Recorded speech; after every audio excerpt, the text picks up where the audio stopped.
100-fold blessings in the days to come.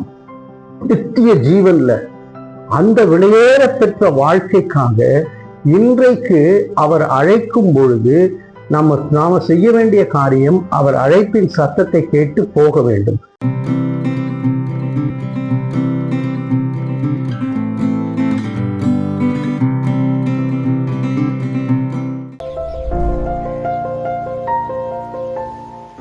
கிறிஸ்துவுக்குள் பிரியமானவர்களே, இயேசு கிறிஸ்து தன்னுடைய சீடர்களை அழைக்கும் பொழுதெல்லாம் எப்பொழுதுமே அவங்க வேலை செஞ்சுட்டு இருப்பாங்க. அவர் பேதுரு மீன் பிடிச்சிட்டு இருப்பாரு, யாக்கோபு படகு மேல உட்காந்துட்டு மற்ற வேலையெல்லாம் கழுவிட்டு இருப்பாரு.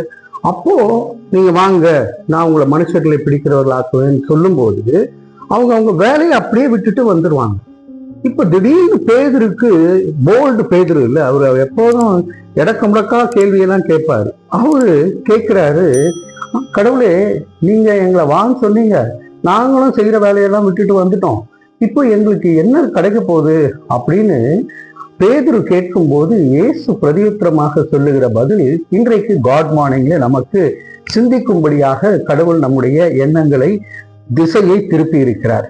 மார்க் 10வது அதிகாரம் 29வது வசனத்திலே, அதற்கு இயேசு பிரதியுத்தரமாக, என் நிமித்தமாகவும் சுவிசேஷத்தின் நிமித்தமாகவும் வீட்டையாவது சகோதரரையாவது சகோதரிகளையாவது தகப்பனையாவது தாயையாவது மனைவியையாவது பிள்ளைகளையாவது நிலங்களையாவது விட்டவன் எவனும், 30வது வசனத்திலே, இப்பொழுது இம்மையிலே துன்பங்களோடு நூறத்தனையாக வீடுகளையும் சகோதரரையும் சகோதரிகளையும் தாய்களையும் பிள்ளைகளையும் நிலங்களையும் மறுமையிலே நித்திய ஜீவன் அடைவான் என்று மெய்யாகவே உங்களுக்கு சொல்லுகிறேன் என்று சொல்லி 100-fold blessings in the days to come.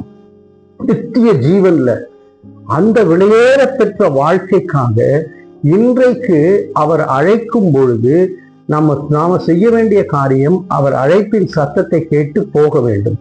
அதற்காக வீட்டெல்லாம் விட்டுட்டு போன்னு சொல்லல.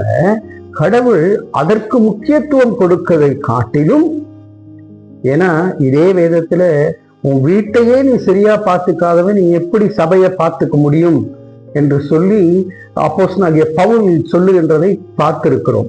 ஆகவே வீட்டுக்கு முக்கியத்துவம், மற்றவங்களுக்கு முக்கியத்துவம் கொடுக்கிறது எவ்வளவு முக்கியத்துவம் நம்ம கொடுக்கிறோமோ அதற்கு மேலாக கடவுளுக்கு முன்னுரிமை கொடுக்கும் பொழுது கடவுள் அத்தனை ஆசீர்வாதங்களை நமக்கு தருகின்றவராய் இருக்கிறார்.